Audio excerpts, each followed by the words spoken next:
Continuamos con curso de seguridad informática. ¿Sí?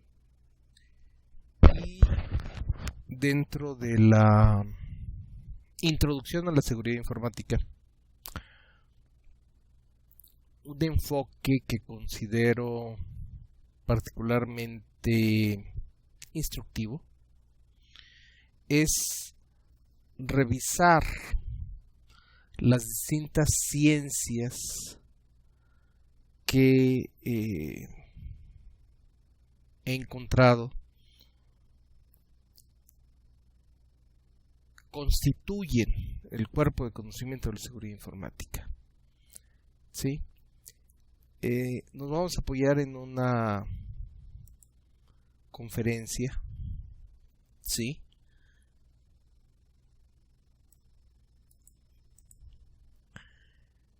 que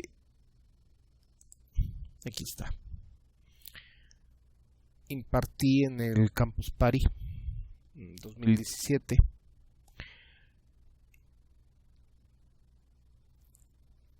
Y es producto de un ejercicio donde fui incluyendo de distintas lecturas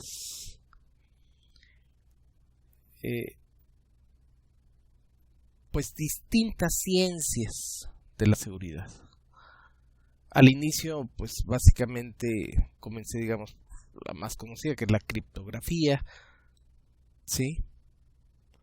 Luego por ahí se me atravesó otra, la esteganografía, y poco a poco se fue construyendo en base a referencias un conjunto de ciencias de la seguridad, ¿sí? Este enfoque que propongo creo que es interesante porque para poder garantizar la seguridad informática se ocupa un equipo multidisciplinario. De entrada, es necesario un experto en la parte de seguridad de redes, ¿sí?, y otro experto en la parte de seguridad de software. Así como tradicionalmente nos dividimos en el ejercicio de la profesión entre gentes de tecnologías de información y profesionales del desarrollo de software, pues esto también se traslada al campo de la seguridad informática, porque las habilidades o el conocimiento que se requiere es pues muy diferente, y es difícil que un solo profesional logre abarcar de entrada la parte de hardware y la parte de software. Pero la seguridad informática es algo que tiene múltiples aristas, y entonces se considera que esta perspectiva de realizar un recorrido sistemático por parte de las ciencias de la seguridad le da una idea al futuro profesional o al profesional de flancos que hay que ir cubriendo. Y porque finalmente la falsa seguridad, el pensar, el tener la convicción de que se está en un entorno seguro, cuando en realidad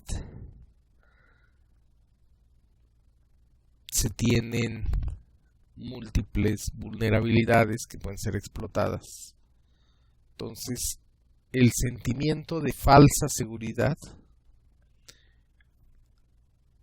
porque no se abarcan los distintos ámbitos que deben abarcarse, o porque se utilizan tecnologías que no son las apropiadas. Entonces la falsa seguridad es peor que la nula seguridad, porque si se sabe que se está en un entorno completamente inseguro,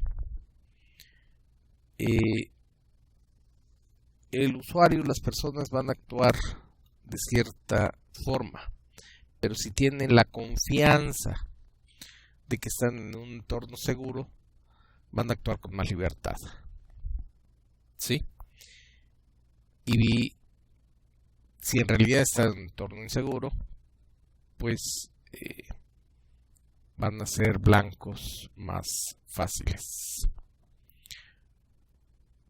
Bueno, la más conocida de la ciencia de la seguridad sin duda es la criptografía, al punto que se confunde la seguridad con la criptografía cuando es solo una de las ciencias de la seguridad, y que viene desde la antigüedad. ¿Sí? Por lo menos tiene 2000 años la criptografía. Actualmente ya hay dos tipos de criptografía, la simétrica y la asimétrica. Ya lo veremos más adelante. En la foto lo que tenemos es una máquina Enigma, que es tal vez la máquina criptográfica más conocida. Este dispositivo fue usado por los alemanes en la Segunda Guerra Mundial y fue vulnerado por los ingleses en un equipo coordinado por Alan M. Turing, uno de los padres de la computación. En la actualidad, la criptografía ya no puede ser vulnerada. La criptografía realmente ya ofrece garantías completamente robustas, completamente seguras.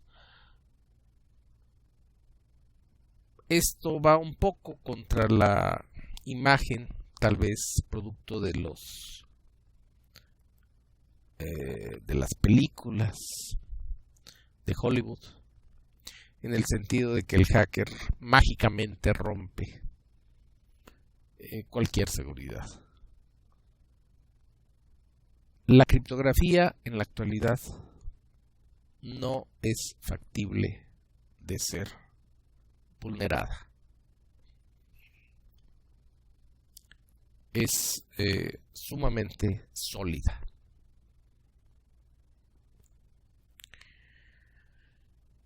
El criptoanálisis son las técnicas para romper la criptografía o obtener un password, en general vulnerar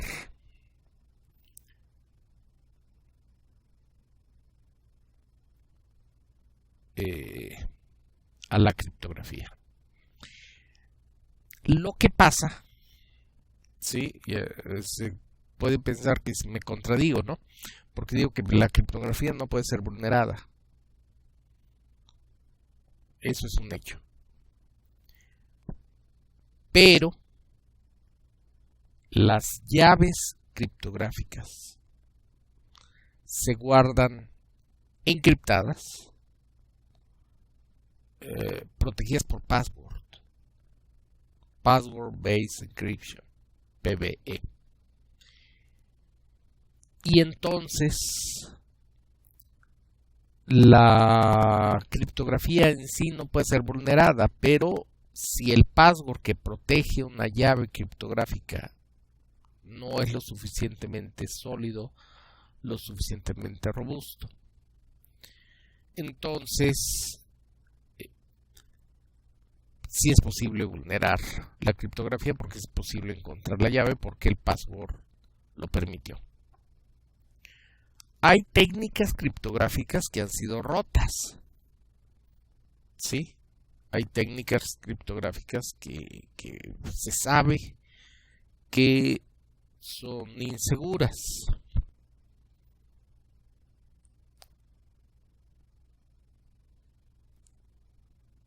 Por ejemplo, el DES, que es una criptografía simétrica. En la actualidad, pues, casi con cualquier computadora, o más bien ya con cualquier computadora se podría vulnerar un algoritmo DES. Entonces, esos algoritmos tienen que ser retirados, pues simplemente no deben ser usados. ¿Sí? Y sin embargo hay una serie de tecnologías vulneradas. En el hash, por ejemplo, se utiliza mucho el MD5, que francamente ofrece una protección prácticamente nula. Entonces, un problema es que se utilicen tecnologías que se sabe ya cómo vulnerarlas, y eso pues sí va en la responsabilidad pues de los ingenieros que deben, los ingenieros de seguridad, los hackers de una organización, tienen que ser conscientes de la robustez de cada tecnología. Entonces hay distintos textos o distintos conocimiento público, ¿sí?, de cómo se puede o los mejores algoritmos para atacar determinada criptografía, pero estos algoritmos solo pueden ser exitosos en los casos de criptografías robustas, como el RSA o las curvas elípticas en el caso de la criptografía simétrica, o el AES en el caso de la criptografía simétrica. Son criptografías sumamente robustas, y entonces aquí importa el tamaño de la llave. El tamaño de la llave es determinante para que nadie, ni siquiera el gobierno de los Estados Unidos, con las más grandes supercomputadoras del mundo, trabajando durante largos periodos de tiempo, sea capaz de vulnerar un solo criptograma. Pero se ocupa que el tamaño de la llave sea robusto, sea grande. ¿Sí? En simétrica lo recomendable son 256 bits. En asimétrica pues depende del algoritmo. A lo mejor en curvas elípticas con 512 bits es suficiente, mientras que en RSA 2048 4096 bits es lo recomendable. Y si se utilizan llaves de tamaño chico, se pueden vulnerar estas criptografías, aunque a un costo muy grande. ¿Sí? Entonces hay libros de criptoanálisis donde muestran las mejores aproximaciones al ataque de cierta criptografía. Y esto se traduce en un concepto que se llama los bits de seguridad. Los bits de seguridad me indican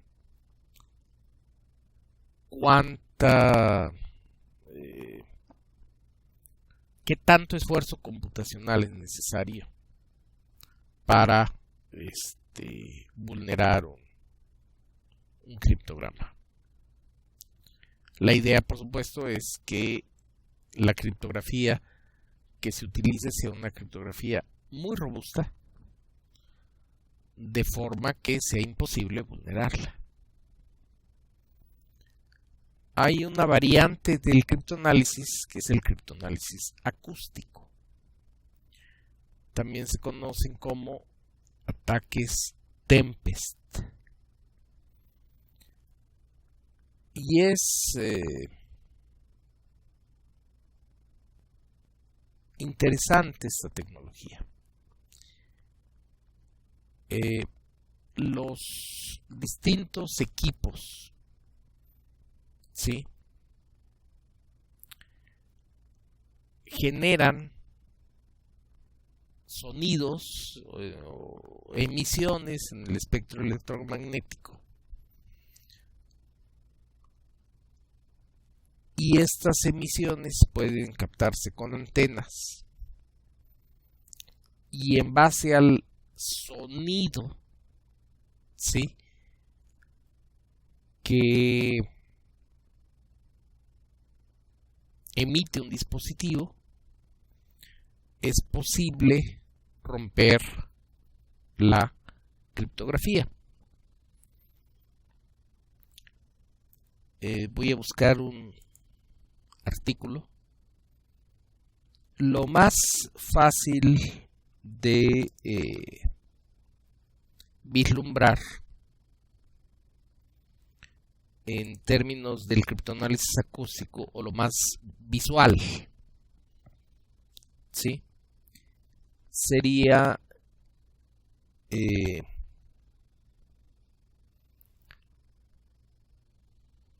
el sonido de un teclado.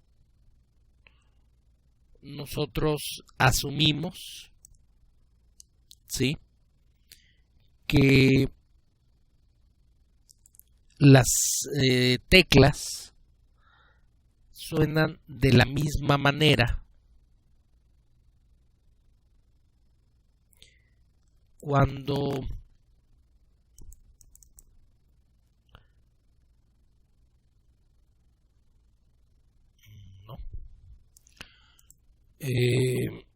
independientemente de la tecla que sea. En sentido estricto eso no es cierto. Distintas teclas, al amplificar su sonido,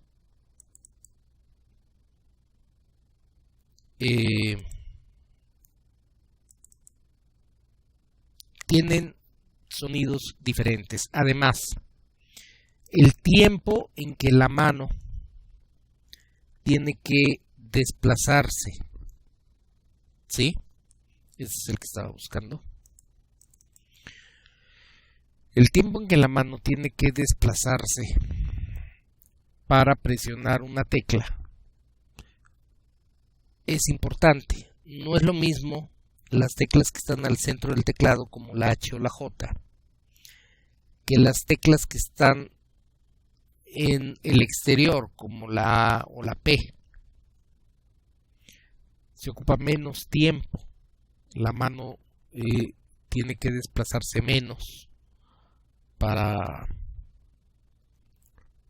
ciertas teclas y más para otras teclas. Estos lapsos de tiempo reducen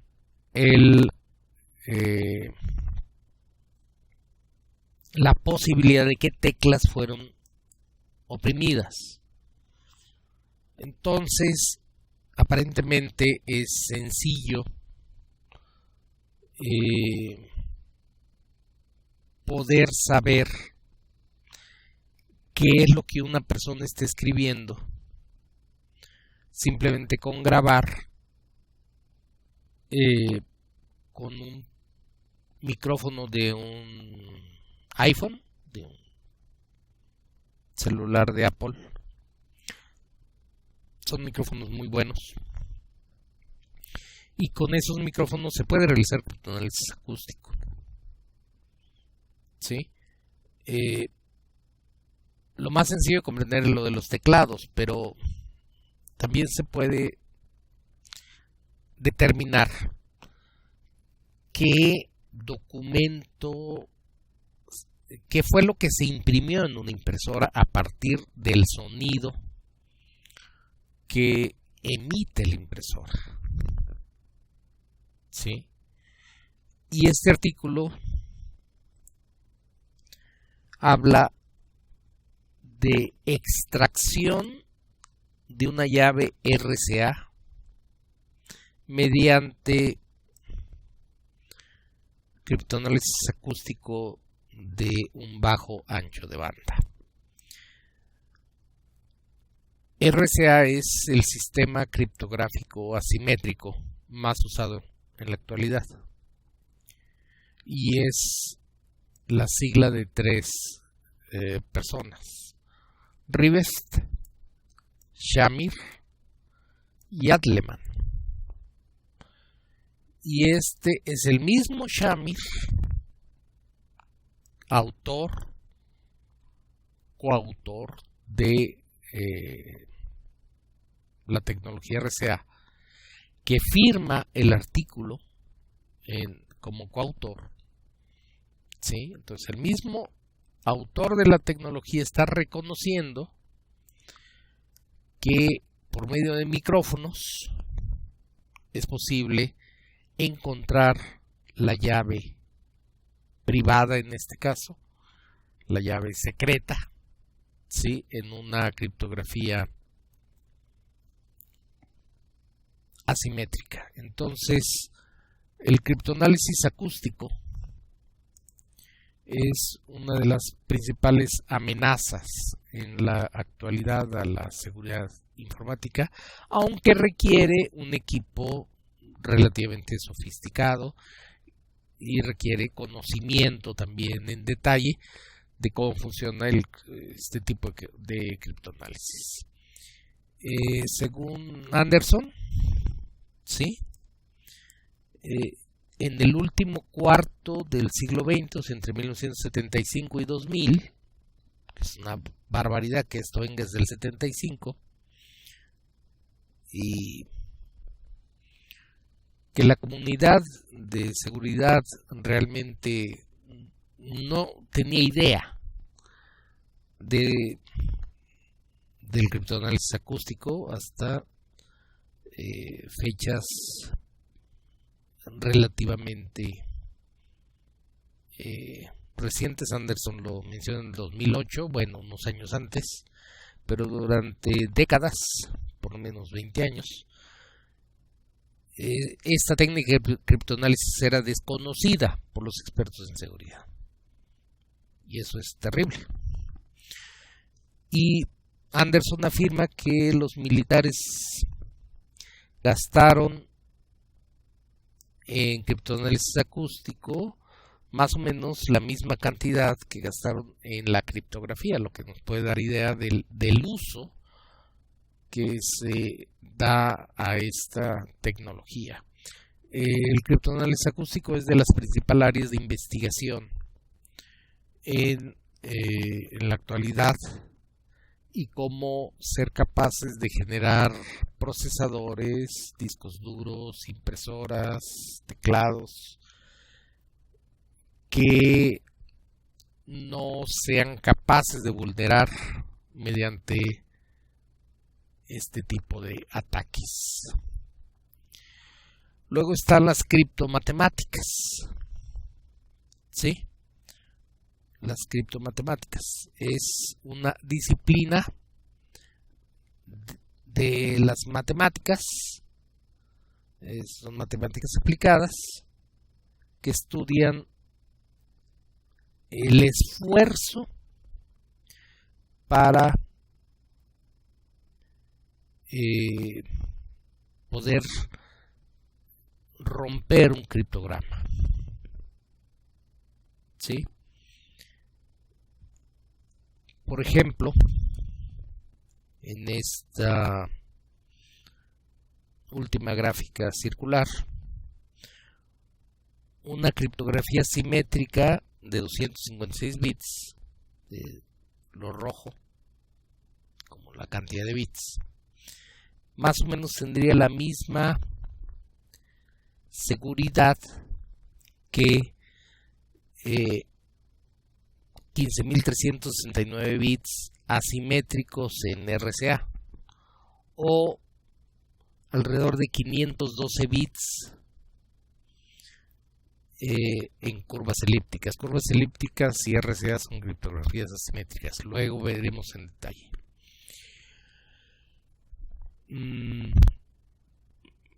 La cita que viene de un libro de Bamford. Bamford es el mayor especialista en la National Security Agency, y él afirma que la National Security Agency tiene a la mayor cantidad de matemáticos contratados, matemáticos y lingüistas contratados en los Estados Unidos, posiblemente en el mundo. Sí, entonces el principal empleador de los matemáticos en la Agencia de Seguridad Nacional de los Estados Unidos. ¿Sí? Entonces, nos sirve para ver la fortaleza relativa de un sistema con respecto a otro. Por ejemplo, 128 bits de AES, que es simétrica, equivalen a 3072 bits de RSA, o a 256 a 383 bits de curvas elípticas. Entonces,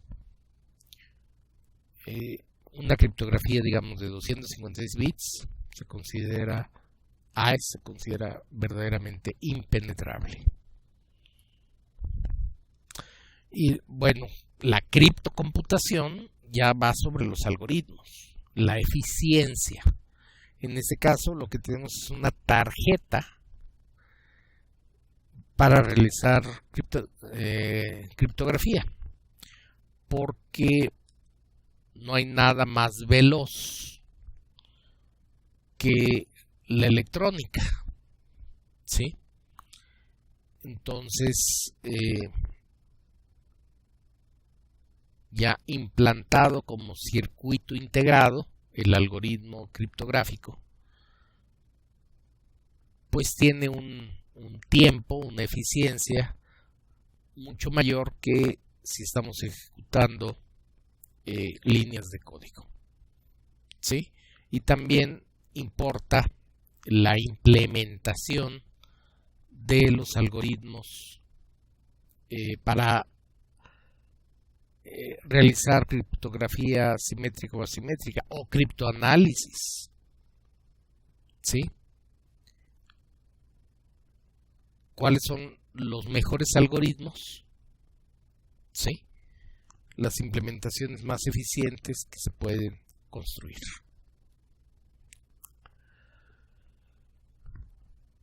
El análisis de tráfico.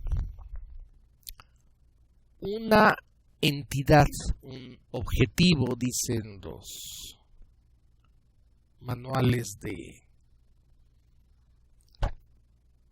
seguridad militar, un target, puede ser impenetrable, absolutamente impenetrable. O sea, las comunicaciones de este objetivo viajan fuertemente encriptadas y realmente no es posible penetrar a su computadora y no es posible determinar qué es lo que está emitiendo un equipo. ¿Por qué? Porque la seguridad en ese equipo es muy buena, simplemente por eso. Pero entonces podemos darle la vuelta y estudiar aquellas máquinas con las cuales este objetivo se conecta. ¿Sí? Y entonces de forma indirecta, mediante análisis de tráfico, puedo lograr saber bastante de mi objetivo, porque es probable, que las personas o organizaciones con las que esta entidad se comunica no tengan el nivel de seguridad que el objetivo. ¿Sí? Entonces, si el objetivo es impenetrable, sus contactos probablemente sí sean vulnerables. La biometría. Bueno, la identificación de anatómica o conductual como vía de la autenticación de una persona. Las huellas digitales, el escaneo de huellas digitales es sin duda la tecnología biométrica más usada. También es la más insegura. ¿Sí?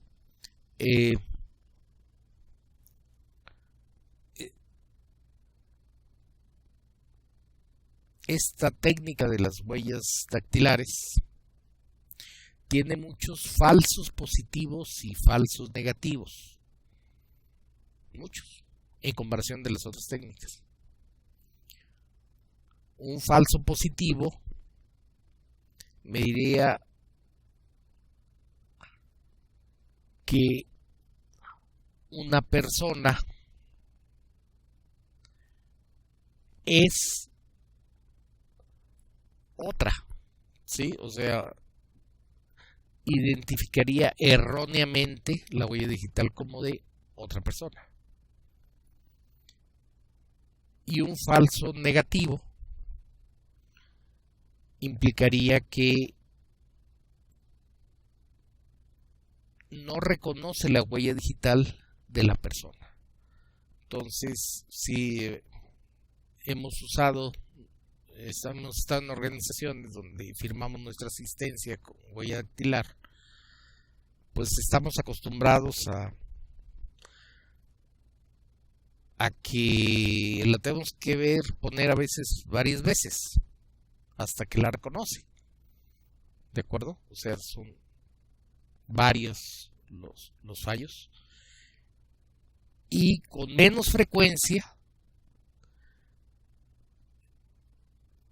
pone la entrada, la asistencia de otra persona. ¿Sí? Entonces es la menos perfecta de las tecnologías biométricas. Esta es bastante vieja. Aquí se pone la palma de la mano en estos pivotes y saca una foto de la parte superior de la palma de la mano. Y esta tecnología tal vez no es muy usada por lo bromosa, ¿sí?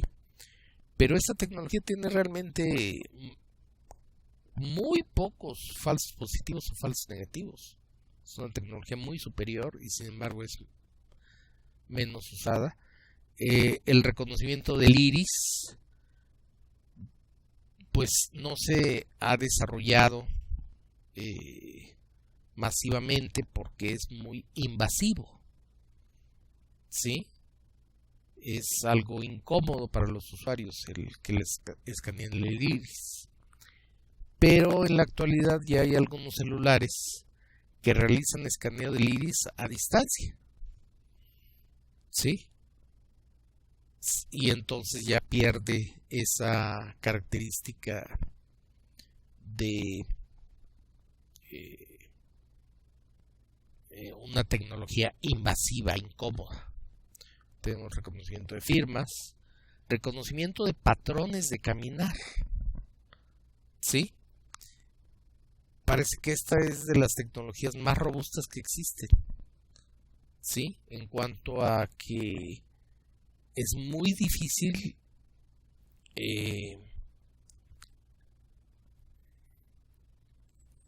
que alguien engañe a la computadora, camine de otra manera, como que nuestros patrones de caminar son buenos identificadores de quiénes somos. El reconocimiento de rostros, pues es una tecnología que va en desarrollo. Sí, actualmente las cámaras, y la ciudad está llena de cámaras. Sí, hay en Londres una persona normalmente pasa por 5,000 cámaras en un día, pero todavía no tienen esa capacidad de detección de rostros. Es una tecnología que está en proceso. ¿Sí? Y por un lado, qué bueno, porque es una amenaza a la privacidad también el reconocimiento de rostros, pero es una tecnología que sigue avanzando. Ya no tienen ningún problema, digamos, para poder leer las placas de un automóvil, una cámara. Entonces, aunque a la velocidad que vayan los carros, ¿sí?, se puede determinar qué placas llevan. Pero el reconocimiento de rostros va caminando, va obteniendo logros, pero todavía es una tecnología que le falta para poder ser usada comercialmente y masivamente. La ciencia de redes habla sobre las redes sociales, sobre la discusión pública que se da en redes sociales. Aquí es donde se dan los bots, que tienen el propósito de crear una tendencia o evitar que se genere una tendencia. Hay mucho dinero metido en esto. Es una forma de controlar el internet, controlar la discusión pública. Y bueno, la ciencia de redes estudia estos fenómenos de descentramiento de la red, o de bots, o de qué tan sana, orgánica es una discusión en una red social. Hay empresas que se dedican a desvirtuar la tendencia normal, orgánica de una red social y llevarla hacia otro sentido. Symphony es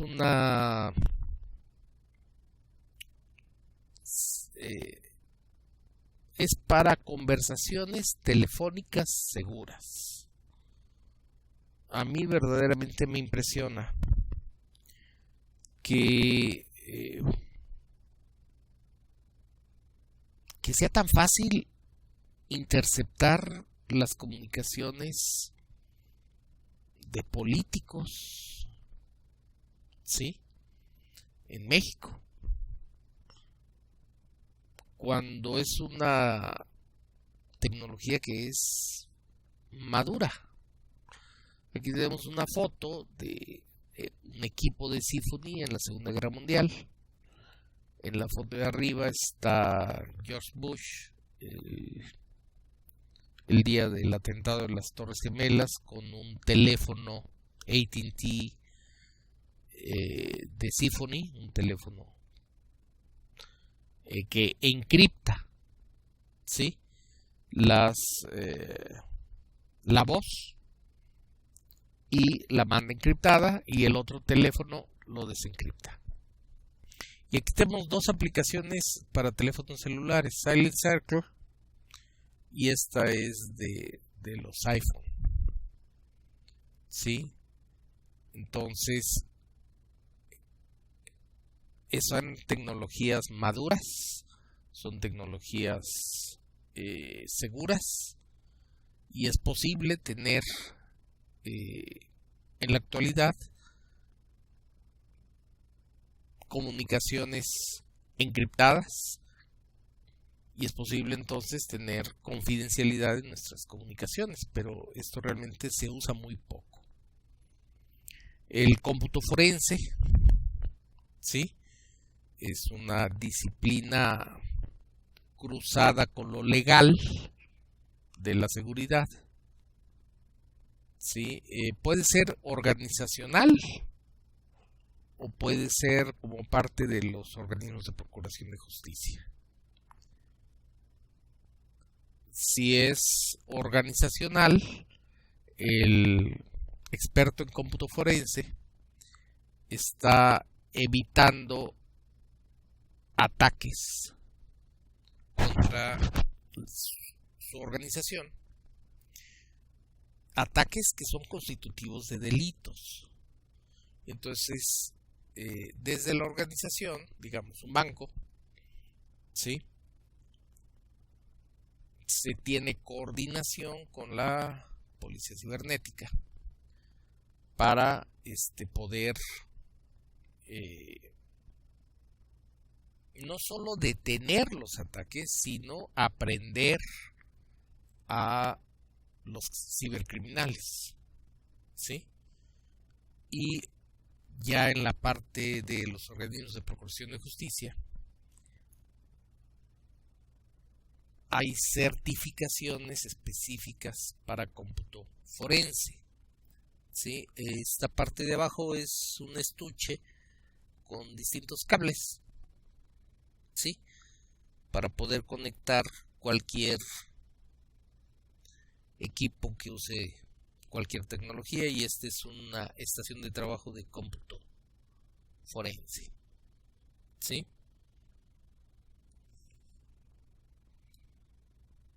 La esteganografía. En este caso es ocultar datos en archivos digitales. Ahora, estos datos, ¿qué es lo que se oculta? Criptogramas. En esta foto, como en las de arriba, realmente el ojo humano no alcanza a percibir una diferencia, ¿sí? Uno abre el JPG y pues la verdad es que se ven idénticos, ¿sí? Pero adentro de un JPG está un criptograma y en la otra imagen no. Lo que pasa es que las paletas de colores que se usan en la actualidad ya son de 16 millones de colores, y el ojo humano simplemente no puede discernir entre diferencias de tonalidades tan pequeñas, ¿sí? Entonces, si guardo un criptograma en los bits menos relevantes de una paleta de colores, pues la foto se ve idéntica, ¿sí? La foto se percibe idéntica, pero el criptograma ya está oculto, ¿sí? Es muy común ocultar los criptogramas. La goniometría. En la Segunda Guerra Mundial,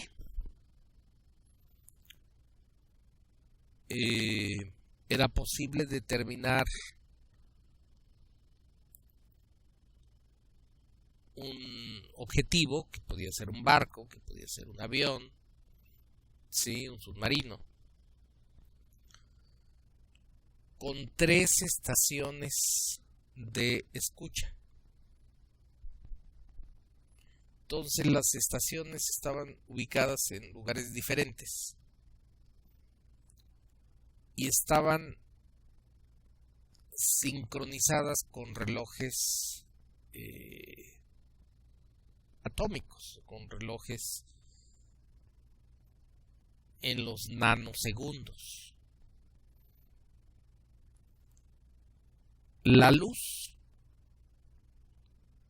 viaja 30 centímetros en un nanosegundo.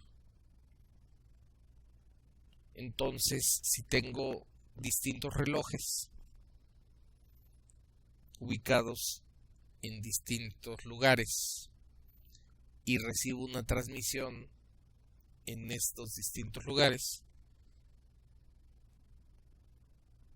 echándole matemáticas al asunto, puedo encontrar el punto de emisión de la señal. En la actualidad esto se ha perfeccionado bastante, al punto que este avión estadounidense, el EC-47, pues está lleno de antenas. Sí, tiene antenas por todos lados. Entonces ya desde una sola estación de escucha, en este caso desde un avión EC-47, es posible encontrar la ubicación de un objetivo. Por ejemplo, terroristas, según los estadounidenses, sí, que hace uso de un teléfono celular, sí, y simplemente con ese uso de ese celular, independientemente de las torres de telefonía, sí, o teléfono satelital, lo que sea, es posible conocer su ubicación precisa y pues le mandan misiles, ¿verdad?, a esa ubicación. Es algo que se da de forma relativamente frecuente. Entonces la goniometría, telemetría, ¿sí?, ubica un objetivo contando la diferencia en lectura de los distintos relojes.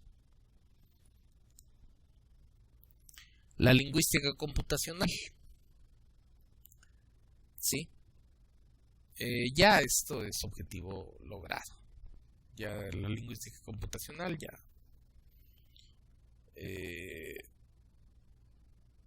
era una rama de la inteligencia artificial que buscaba interpretar la voz humana, los sonidos de lenguajes humanos y dejarlos en texto plano. De hecho, es algo curioso. Yo recuerdo a finales de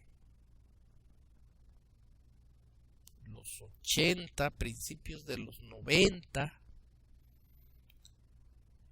el procesador el procesador de texto, ¿sí?, tenía la funcionalidad de que con un micrófono le dictaras y lo hacía bastante bien. Y estaba incluida la funcionalidad dentro del procesador de texto. Después, yo me imagino, cuestión de patentes, pues ya se compra como un software adicional que ya no está integrado en el procesador de texto, y a la fecha únicamente se hace reconocimiento de voz con fines de discapacidades, ese tipo de cosas, los sistemas operativos o la ofimática, ¿sí? Pero ya es una disciplina, ya es una tarea lograda, es decir, ya sin errores ya se puede transcribir la voz de cualquier persona, bien sea un origen telefónico, ¿sí?, lo que sea. En esta cita de Bamford, de otro libro de Bamford, ¿sí?, habla de que este autor cuestiona que el gobierno de los Estados Unidos le dio equipo a México, un país impresentable para el autor, y bueno, tiene bastante razón, sí, porque los organismos de procuración de justicia pues recurren a la tortura de una forma sistemática, es la realidad. Entonces, a este país, pues cómo se le ocurrió al gobierno de Estados Unidos darle el equipo, ¿sí?, para que pudiera llevar 8 millones de conversaciones telefónicas simultáneas a texto plano, o sea, todas las conversaciones del país, ¿sí? Pero luego México compró equipos israelitas, reportaje de Aristegui, ¿sí?, de Proceso también, si mal no recuerdo. Entonces, el gobierno mexicano compró equipos más modestos en Israel, pero compró varios, que tenían la capacidad de llevar 300,000 conversaciones telefónicas a texto plano. Entonces, bueno, digamos que lo práctico es grabar toda la conversación telefónica de manera permanente y después ir buscando aquellas llamadas telefónicas que sean relevantes para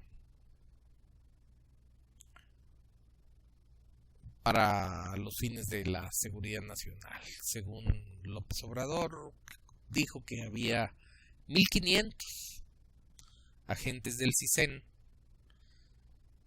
que se dedicaban a objetivos no relacionados con la procuración de justicia, con la persecución del crimen organizado, sino con el espionaje de periodistas, políticos, luchadores sociales, empresarios, ¿sí?, que es una espionaje ilegal, ¿sí?, porque no hay una orden judicial para poder realizar estas escuchas. Entonces, en realidad, desde hace muchos años, pues nuestras conversaciones telefónicas están grabadas y están en texto plano, aunque sea un delito, ¿sí? Entonces aquí tenemos un actuar criminal de los gobiernos. La lingüística estadística es la base de, o fue la base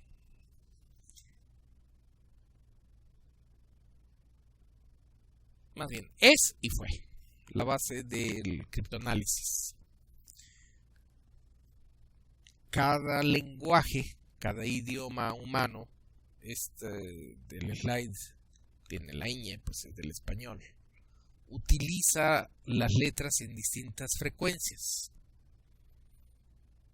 Y entonces la más usada en el caso del español es la E, en segundo lugar es la A,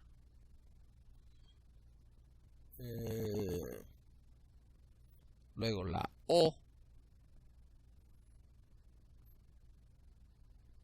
pareciera que en cuarto lugar sería la L, habría que revisar a detalle, y entonces simplemente contando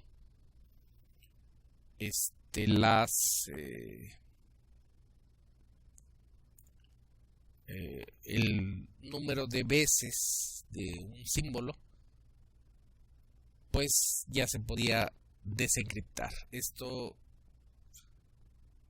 fue válido hasta 1500 y tantos, 1400 y tantos, en que en Venecia una persona encontró la criptografía, ¿sí?, polialfabética, varios alfabetos, ¿sí? Si recordamos, ¿sí?, a la máquina Enigma, aquí tengo 3 discos, ¿sí? Y entonces, cada vez que se mueve un disco, se mueven los otros. Y es verdaderamente, hace obsoleto al análisis de la lingüística estadística, ¿sí? Pero sigue teniendo sus usos, como en el criptoanálisis acústico, con un rato que se grabe que una persona está tecleando, simplemente por la frecuencia ya sé que cierto sonido equivale a qué letra, ¿sí? Entonces sigue siendo de relevancia la lingüística estadística, y se conocen las frecuencias para todos los idiomas, ¿sí?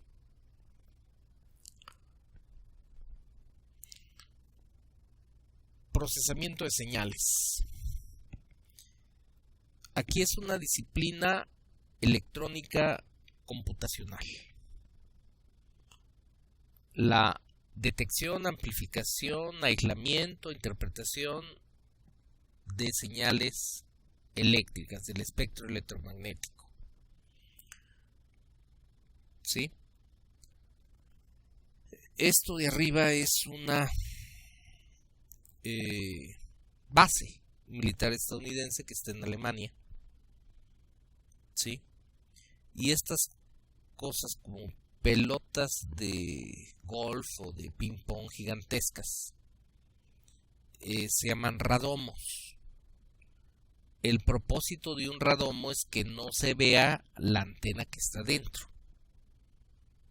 y no se ve entonces a dónde está apuntando, o no se vea qué tipo de antena es. Hay más de 200 instalaciones en el mundo, ¿sí?, instaladas por una alianza que se da en algo que se llama los 5 ojos. Lo comentamos la sesión anterior, ¿no? Una alianza entre Estados Unidos, con la Nación Estadounidense, Inglaterra, Canadá, Australia y Nueva Zelanda. Y esto que colectivamente se llama los 5 ojos, realmente tiene la capacidad de revisar el espectro electromagnético del planeta, y generan entonces la interceptación de comunicaciones a nivel global. Es una realidad. Esto existe, no son rollos conspiranoicos, es una realidad. Lo reciente o lo novedoso es que ahora estas tecnologías ya no solo las utilizan los 5 ojos y sus equivalentes tradicionales, los rusos, los chinos, ¿sí?, sino los israelitas también. Prácticamente ya todos los estados nacionales, todos los gobiernos nacionales utilizan las tecnologías para espiar a sus propios ciudadanos, lo que es claramente ilegal, ¿sí?, y además profundamente incorrecto. Aquí abajo tenemos un tipo de antenas que no tienen ningún eje de simetría. Sí. Estas fueron desarrolladas por la NASA. Sí. Para ponerlas en satélite, no en un satélite, en una sonda que iba a no sé dónde. Este tipo de antenas se llaman antenas evolutivas y es una aplicación de la inteligencia artificial, de algo que se conoce como los algoritmos genéticos. ¿Sí? Entonces se va modelando mediante mutaciones, cosas de algoritmos genéticos, pues la configuración ideal de una antena para que reciba más señales a mayor distancia. Y esto pues sí en el ámbito militar. Esto no es comercial en absoluto. Inclusive he tenido la paciencia. Estas otras son de esfuerzos más bien universitarios. Estas son de la NASA. He tenido la paciencia en un par de bibliotecas universitarias de revisar libros de antenas y me he encontrado con la sorpresa de que ni siquiera mencionan a las antenas evolutivas. ¿Sí? Entonces sigue siendo secreto militar. Y podrían explotarse comercialmente. Por ejemplo, imagínense una antena que estuviera en un carro y que me permitiera captar estaciones de radio a una distancia grande. Tendría su uso, ¿verdad? O sea, en vez de escuchar las 30 estaciones o 20 estaciones que tengo acceso, podría escuchar 500, ¿sí? Con una antena de este tipo, ¿sí? Pero su uso no es comercial en ningún sentido, ¿sí? En alguno de estos radomos o en algunos de esos radomos pudiera haber antenas evolutivas gigantescas, ¿sí?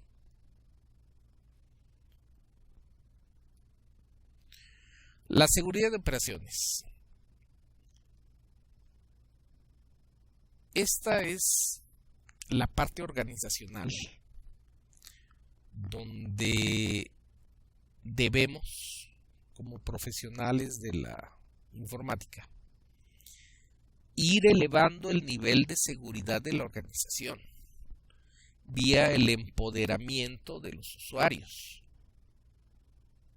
¿sí? Con la adopción de procesos seguros, procesos que vayan garantizando un determinado nivel de seguridad y vayan alcanzando ciertos objetivos. Estos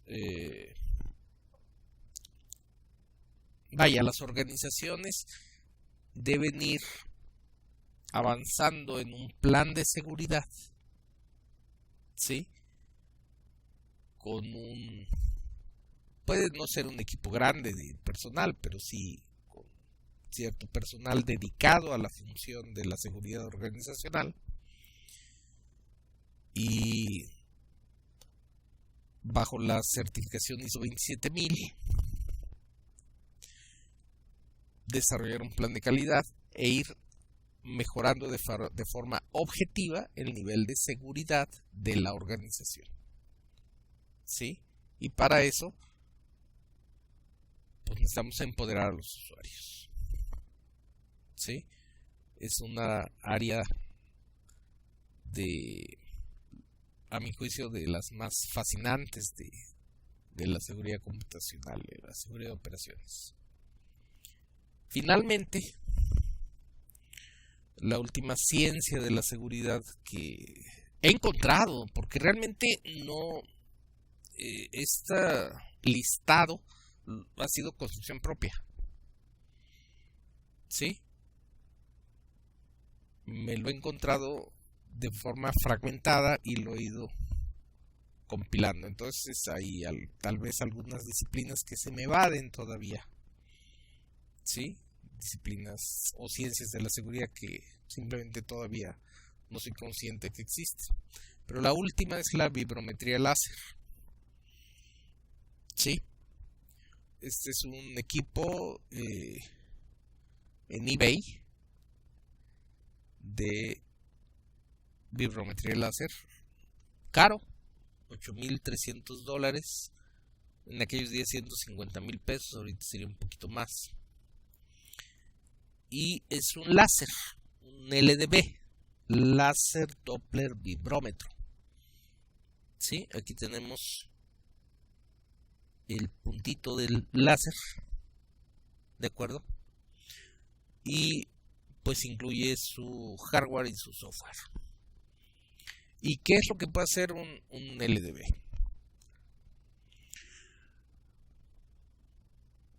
Nuestra voz son ondas que al golpear los vidrios, ¿sí?, los cristales de una oficina, hacen que vibren los cristales. Obviamente esa vibración es imperceptible para el ojo humano, pero no para un láser Doppler vibrómetro. Entonces yo puedo recuperar lo que se dice detrás del vidrio. Y se recupera la tonalidad de la voz, o sea, yo puedo saber quién está hablando, como si estuviera adentro del lugar al cual está enfocado un láser Doppler vibrómetro.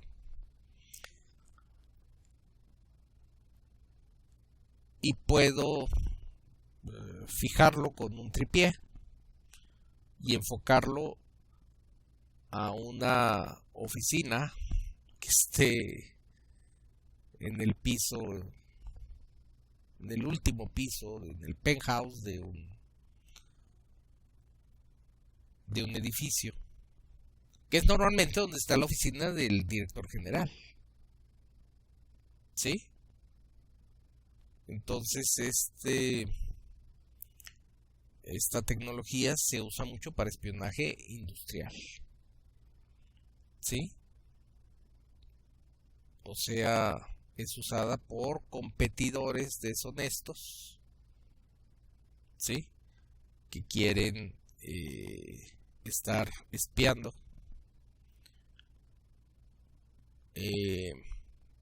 qué es lo que se dice en la oficina del director general de su competencia, pues. Sí, obviamente es ilegal. Sí.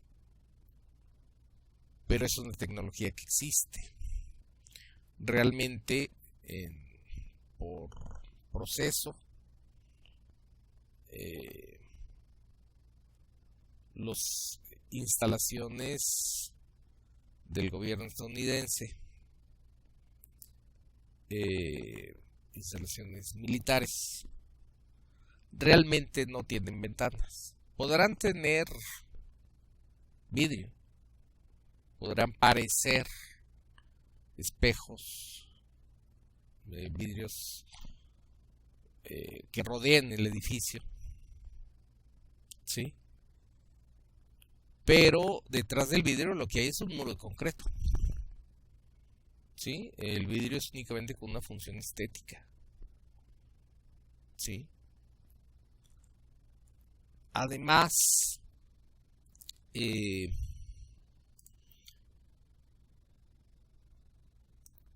hay un artículo, lo vi hace un rato,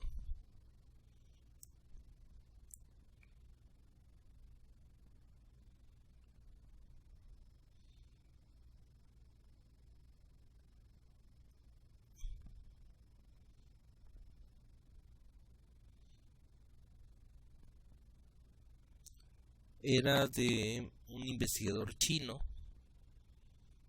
¿sí?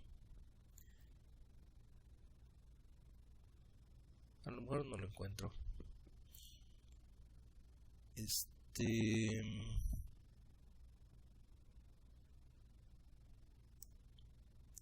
Pero estaba explorando, ¿sí?, a la vibrometría láser. No lo veo. En el contexto de otros materiales. O sea, si, por ejemplo, en ciertas puertas de madera o de aluminio, marcos de aluminio, pudieran también aplicarse en qué medida esta tecnología para poder recuperar los sonidos que se están dando. O sea, no solo los vidrios, sino hay investigación en otros materiales, en plafones, o no sé, pues en otro tipo de materiales igual pueden resonar con con la voz. Bueno, ahí tenemos ya un enfoque que nos da la idea de lo extenso, ¿sí?, de la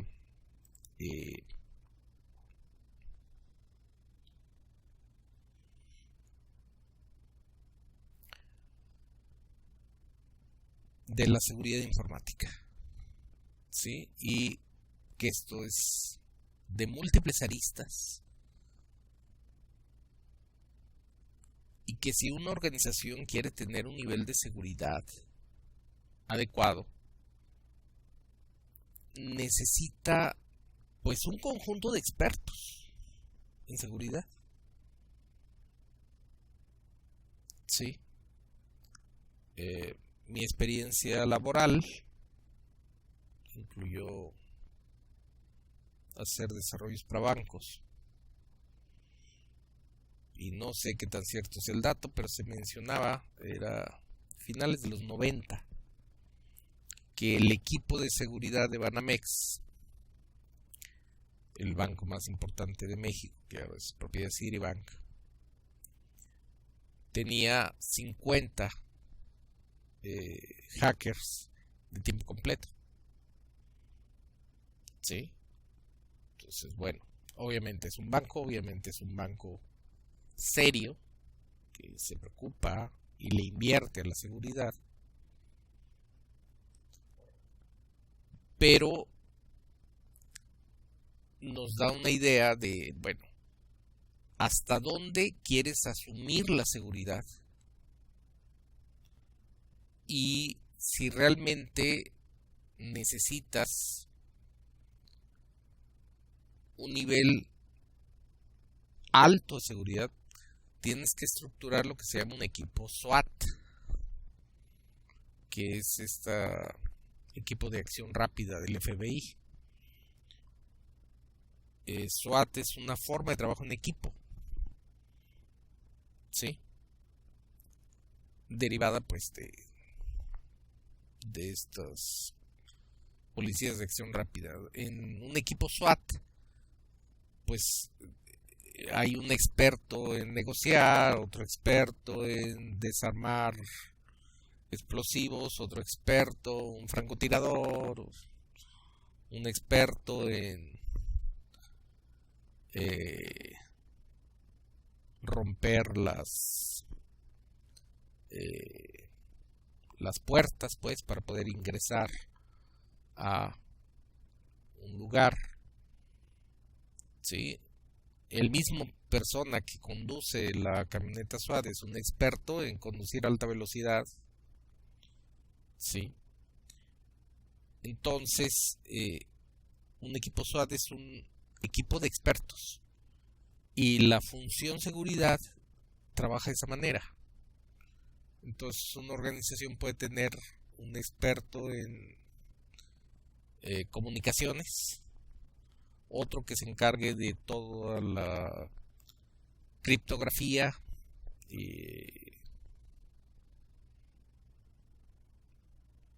sistemas criptográficos, protocolos criptográficos, certificados digitales, etcétera. Un experto en esa parte. Podría haber otro experto en badware, ¿sí? Un experto en detectar ataques que están en proceso, ¿sí? Y en fin, habría múltiples roles, me doy a entender. La seguridad da para especializaciones variadas, ¿de acuerdo? Otro experto en seguridad de operaciones, ¿de acuerdo? En fin, una organización, y la seguridad pues es importante, la seguridad informática pues es fundamental, pues necesita orquestar, ¿sí?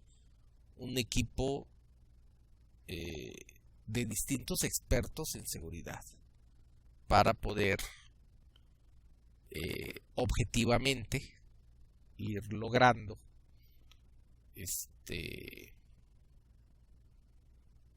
pues subir la canasta, ¿sí? Que realmente sea muy difícil lograr un ataque a la organización. Ahí están mis instituciones. Esta presentación está en ResearchGate. Este es un portal de investigadores, ¿sí?